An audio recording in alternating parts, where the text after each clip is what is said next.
Ya, pemirsa DMS TV, Anda kembali bersama kami dalam program Talkshow Sugul Salam Bicara, masih dengan narasumber kita Pak Joni Arijal, Kepala Badan Kepegawaian Pengembangan Sumber Daya Manusia Kota Sugul Salam. Dan di segmen awal tadi kita sudah mengulik sedikit soal profil Pak Joni Arijal, dan kali ini kita mungkin lebih fokus ke badan yang saat ini dikepalai oleh beliau, yaitu BKPSDM. Mungkin bisa dijelaskan secara lebih singkat apa sebenarnya BKPSDM ini, Pak Joni? Apa bedanya dengan BPSDM, BKA, dan kalau dulu kita mengenalnya BKD, kenapa sekarang beralih nama menjadi Badan Kepegawaian Pengembangan Sumber Daya Manusia? Dan yang lebih jauh mungkin Pak Joni juga bisa menjelaskan soal apa saja ruang lingkup pekerjaan daripada badan ini. Silakan Pak Joni. Baik, terima kasih dalam kesempatan yang berbahagia ini untuk segmen keduanya tentang mengenal lebih jauh BKPSDM. Nah, gini Pak Roni, dulu memang namanya ada, memang posisi BKD, ada namanya posisi BKPP, dan sekarang kita di Sugul Salam yang BKPSDM. Nah, kalau BKA itu di Banda Aceh, Di provinsi, ya. Bukan di Banda Aceh, di provinsi. Ada namanya lagi kalau di Banda Aceh itu BPSDM, Badan Pengembangan Sumber Daya Manusia. Ada lagi yaitu regional, itu BKN, itu regional 13 kita yang ada di Banda Aceh. Nah, kita di Sugul Salam ini, kita sekarang itu alhamdulillah regulasinya tentang struktur organisasi perangkat daerah nomor 2 tahun 2019 khusus tentang kepegawaian itu, regulasinya itu yaitu BKPSDM. Sebelumnya ada namanya Badan Kepegawaian Daerah, ada namanya Badan Kepegawaian Pengembangan Pelatihan, tentang pelatihannya kan. Nah, di sini tentang BKPSDM lebih jauh yang kami harus sampaikan ini Pak Roni, ini mungkin banyak domainnya ini kita penanganan tentang pegawai negeri sipil atau namanya sekarang itu aparatur negeri sipil. Nah, berdasarkan Undang-Undang Nomor 5 Tahun 2014. Nah, kaitannya yang tugas fungsi kami ini untuk penanganan aparatur sipil negara di ruang lingkup pemerintah Kota Sugul Salam, baik itu tentang peningkatan disiplin pegawai negerinya, baik tentang jenjang karirnya dan lain-lain, termasuk tentang lebih dominan ini ya tentang sumber daya manusianya. Inilah cita-cita dan harapan kami, insya Allah mungkin di masa pimpinan Pak Wali Kota, Pak Bintang, Pak Salmaja ini, harapan kami betul-betul sumber daya manusia yang ada tercantum di nama BKPSDM, SDM-nya ini sumber daya manusia, pengembangan sumber daya manusia, PSDM-nya ini harapan kami pejabat-pejabat baik di eselon 2, baik di eselon 3, baik di eselon 4 nantinya ini siwokyanya secara regulasi aturan 6 bulan setelah menjabat di eselon yang saya sebutkan tadi, itu sesungguhnya sudah bisa melaksanakan pendidikan di Klapim, baik itu di Klapim 2 yang menduduki eselon 2 atau yang di Klapim 3 yang jabatan sekarang jabatan administrator namanya, itu bisa ikut beli di Klapim 3 dan di Klapim 4 itu di jabatan tingkat kasih dan tingkat kasubag dan lainnya. Ini harapan-harapan kita, mudah-mudahan pemerintah Kota Sugul Salam dan dari sektornya kami di BKPSDM, harapan kami nantinya jika perlu ini di daerah ada anggaran di tahun berjalan 2020 dua nantinya, insya Allah kalau bisa ya yang belum diklat PIM-PIM ini harapan kami. Kenapa bisa terrealisasi, nggak pun di luar daerah atau di dalam daerah kita akan selenggarakan di 2022. Kenapa di masa pandemi di masa pandemi ini lebih dominan banyak itu persentasenya melalui Zoom meeting. Nah, mungkin tatap muka persentasenya sedikit, sehingga mungkin ketika ada anggaran tersedia kita di Pemko Sudut Salam, tidak mesti harus kita berangkatkan pejabat-pejabat di eselon 3 atau di eselon 4, bahkan di eselon 2 nanti untuk ke daerah lain. Misal kita coba nanti di daerah kita sendirinya, sehingga pertama itu ada on off, ketika off nanti bisa dia melaksanakan tugas fungsinya di kantor, ketika dia on dia ikut diklat-diklat itu. Ini mungkin harapan kami, artinya mungkin dari unsur legislatif mengaminkan apa cita-cita kita bersama ini, sehingga pejabat-pejabat itu mempunyai karakter sendiri untuk membina baik di organisasinya sendiri atau dalam pelaksanaan pelayanan terhadap publik terhadap masyarakat sendiri. Mungkin demikian. Kalau dari presentasi Pak Joni, ini pejabat-pejabat kita yang berada di ruang lingkup Sudut Salam ini, berapa persenkah yang sudah ada mengikuti diklat PIM ini? Nah, kalau ini yang kita sarangi Pak Roni, kalau menurut kami alangkah baiknya mungkin persentase sangat minim. Saya bilang sekarang jujur saja sangat minim. Itu tidak ada kata terlambat, tidak ada kata terlambat.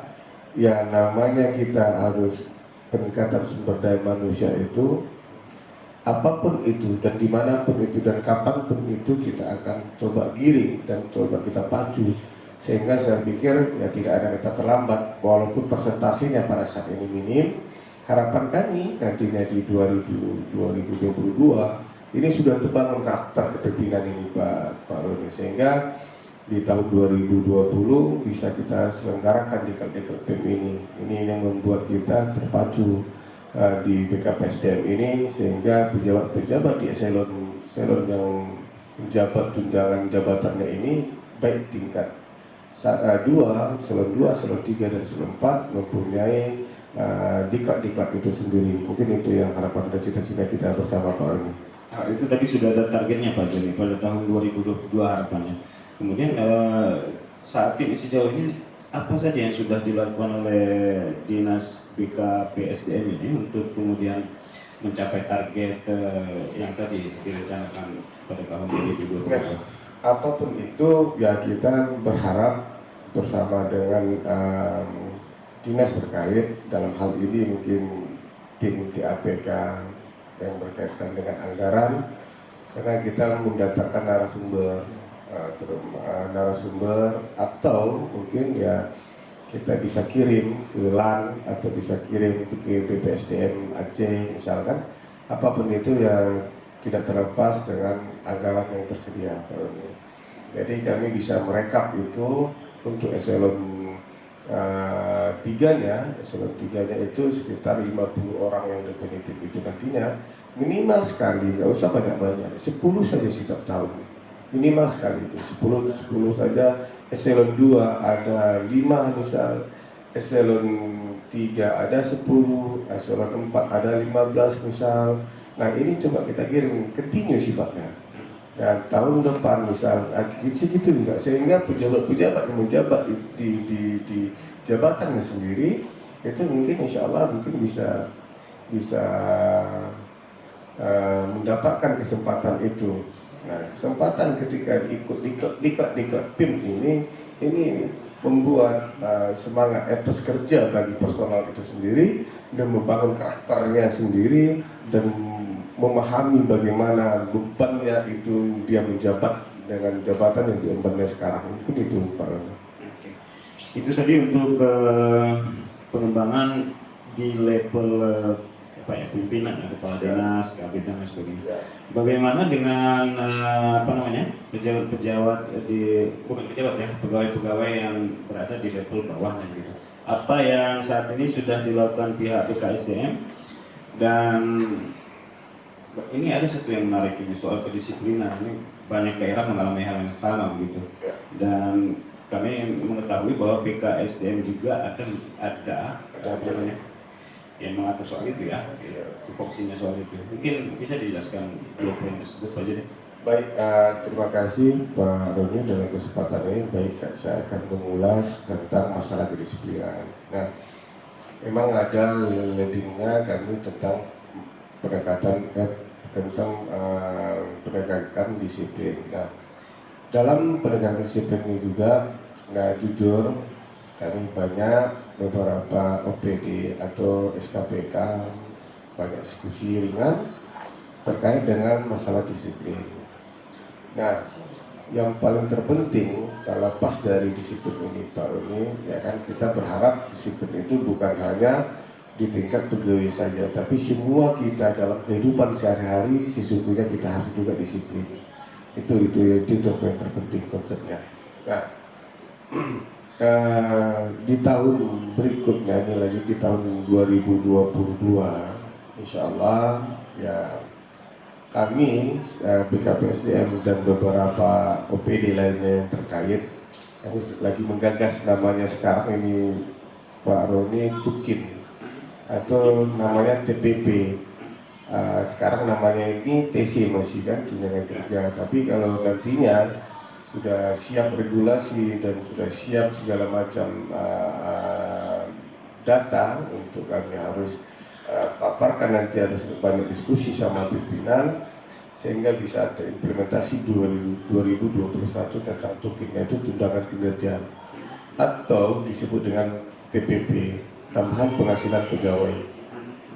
Nah, disinilah ketika ini nantinya terjadi, ini bisa terrealisasi 2022 nantinya insya Allah, ini sedikit banyak memacu bagi pegawai ini yang ketika dia sesungguhnya dia mendapat jabatan atau tidak mendapat jabatan, tapi diukur dari kinerjanya, diukur dari beban kerjanya, diukur dari nilai bagaimana dia sesungguhnya betul-betul bekerja nggak dalam satu hari itu.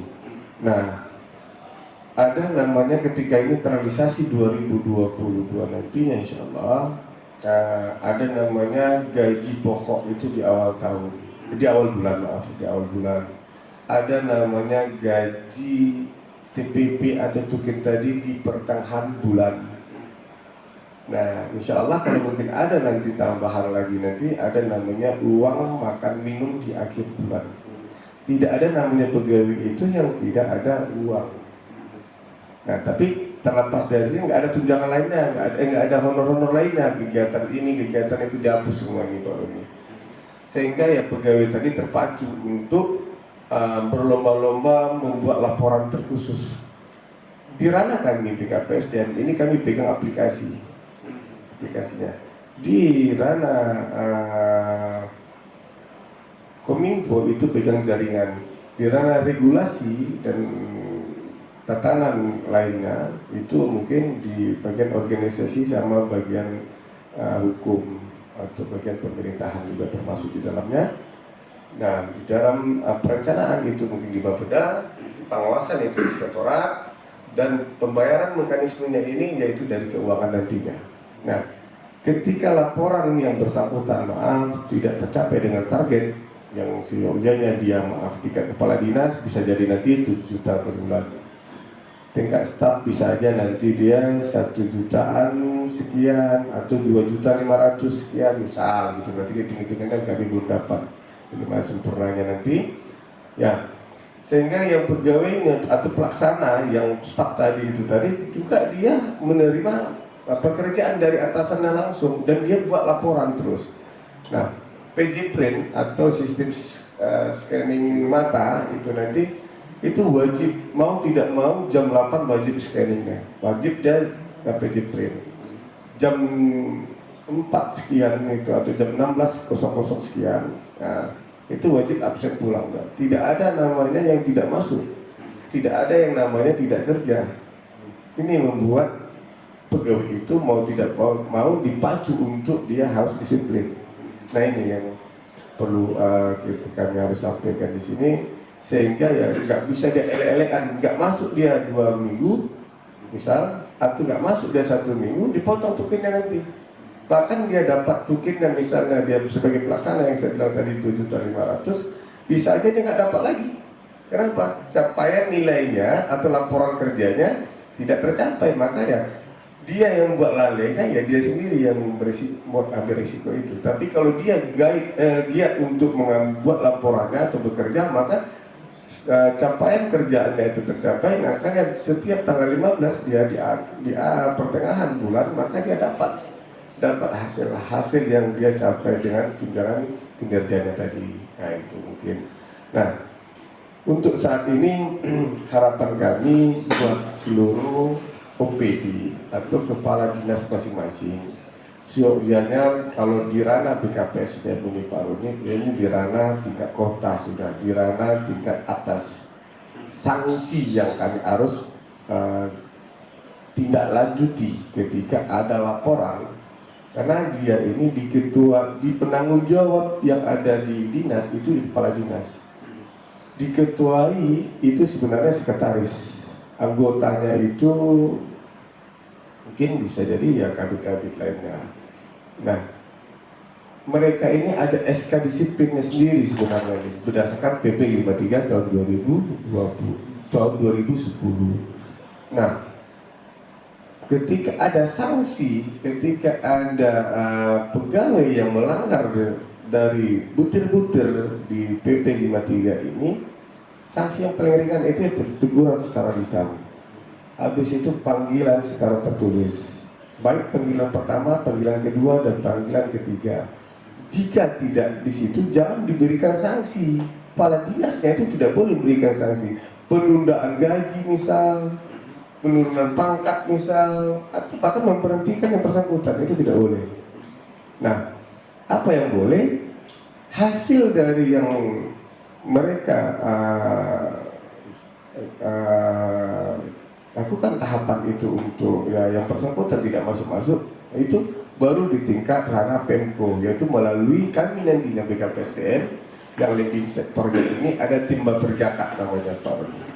Tim baperjakat inilah mensiasati memanggil yang bersangkutan, maka kami buat sidang disiplin namanya. Nah, disitulah baru apakah yang bersangkutan mempunyai argumentasi kenapa dia tidak masuk, pembelaan diri lah namanya ya. Sehingga di situ baru kita coba jatuhkan nanti apa yang sebenarnya dia harus dapat, sampai sanksi-sanksi yang paling jatuh, yang paling berat itu kita jatuhkan itu, yaitu sanksi pemecatan secara tidak hormat.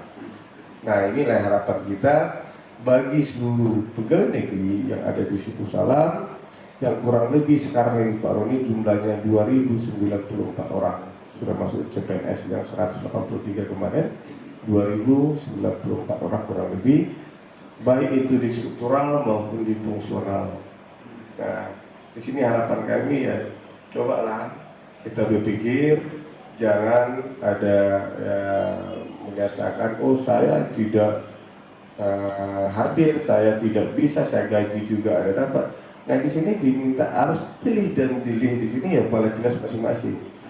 Yang menentukan dia itu baik atau tidak baiknya, masuk atau tidaknya, yang bersangkutan kepala dinas itu yang tahu, bukan BKPSDM atau bukan pimpinan, malah ini bukan Pak Wali, ini ada atau Pak Wakil atau Pak Sekda, nggak tahu. Yang tahu di situ itu kepala OPD-nya masing-masing atau kepala dinasnya masing-masing atau kepala SKPK-nya masing-masing. Ya baik buruknya itu pegawai di situ, yaitu yang memahami itu kepala dinasnya. Bukan hanya dikarenakan oh nggak masuk ada absensinya, walaupun sifat kita masih manual sekarang absensinya, itu tidak menurunkan hasil kinerja kita.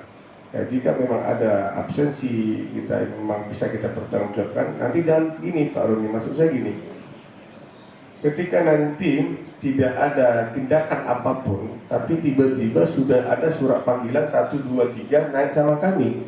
Ketika naik sama kami panggil, yang bersangkutan bisa nanti gugat loh yang kepala dinasnya. Takutnya itu. Dipetulnya nanti takutnya. Saya nggak pernah dipanggil kok Pak katanya. saya nggak pernah disurati kok Pak. Ini yang kita khawatir. Nah, artinya gini, memang betul-betul harus mempunyai data dukung yang banyak, alasan yang konkret yang sehingga kita menjatuhkan seseorang itu, jatuhkan baik itu sanksi berat, ringan, sedang, sehingga kita punya bukti-bukti yang kuat, sehingga yang bersangkutan tidak bisa membantahnya lagi. Ini mungkin yang bisa saya sampaikan. Sanksi disiplin itu harus betul-betul kita lihat betul-betulnya yang pas, sehingga kita jatuhkan itu juga betul-betul yang tepat. Ya, namanya pegawai itu kita lihat dulu dari sisinya betul nggak dia salah.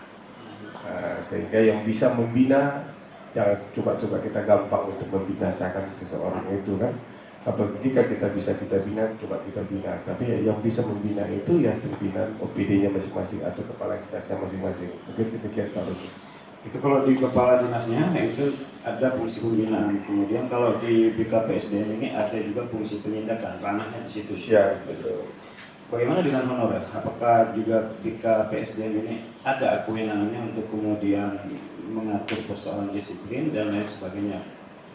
Pak Joni. Baik, di sinilah yang perlu kami coba siasati bersama terkait dengan tenaga honorer atau tenaga kontrak. Nah, tenaga honorer, tenaga kontrak ini sebenarnya kembali lagi yang namanya pegawai negeri itu kembali kepada kepala OPD-nya masing-masing.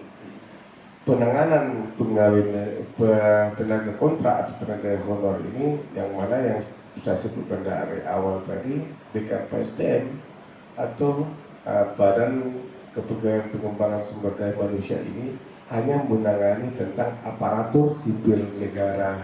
Ya, itu Pak Rodi. Itu kan terkait dengan kontrak tadi atau tenaga honor tadi, itu mungkin kembali kepada OPD-nya masing-masing. Kenapa? Sesungguhnya pegawai negeri tenaga kontrak atau tenaga honor ini dikarenakan ini misalnya ini sebagai informasi Pak Rudi, karena sebenarnya ini tidak diperbolehkan lagi dikarenakan sudah ada namanya P3K, baik P3K non guru atau P3K guru. Ya, makanya P3K ini sebenarnya sudah ada dituangkan di dalam Undang-Undang Nomor 5 2014, yaitu aparatur sipil negara ASN. Nah, di bawah turunan dari ASN itulah ada di dalamnya pegawai negeri sipil dan P3K. Nah, seyogyanya dia tenaga kontrak ini sebenarnya sudah dilarang, tetapi dengan jumlah pegawai negeri kita yang ada, dengan fakta-fakta yang kita miliki sekarang, kebutuhan kita berdasarkan anjak sama ABK kita yang ada Sepemko Suku Salam berdasarkan jumlah yang kita butuhkan setiap tahun untuk menerima pegawai melalui M4RB, sebenarnya kita masih kategori sangat minim. Maka semua OPD ini sekarang kalau berharap seluruh untuk ASN atau pegawai, maka posisi kita masih sangat kurang. Maka OPD itu atau kepala dinas itu masih bisa berharap lagi kepada adik-adik kita siapa yang mau untuk dari berbakti atau untuk tenaga kontrak tenaga honor sesuai dengan kemampuan keuangan daerah kita masing-masing sekarang. Ya, baik pemirsa DMS TV, tadi di segmen ini Pak Joni Arijal sudah menjelaskan bahwa mereka saat ini pihak Pemko BKPSDM dalam hal ini sedang menggodok aturan soal tunjangan kinerja dengan sistem reward and punishment, dan kita harap nanti target mereka di 2022 regulasi ini sudah selesai sehingga kemudian ini kita harapkan juga bisa meningkatkan kinerja aparatur negara untuk melakukan pelayanan terhadap kita dan membangun kota Suku Salam jauh lebih baik daripada yang sebelumnya dan sekarang. Tetaplah bersama kami karena di segmen terakhir nanti kita akan terus melanjutkan perbincangan bersama Pak Joni Arijal, dan di segmen berikutnya perbincangan kita akan lebih lebih mendetail soal isu yang beberapa minggu terakhir ini jadi perbincangan hangat soal penerimaan CPNS yang kemarin banyak putra daerah yang tidak mendapat kesempatan karena persoalan berkas dan lain sebagainya. Dan untuk mengetahui lebih jauh persoalan ini, nanti kami akan kembali bersama Pak Joni Arijal. Tetaplah bersama kami di dalam program Subuh Salam Bicara.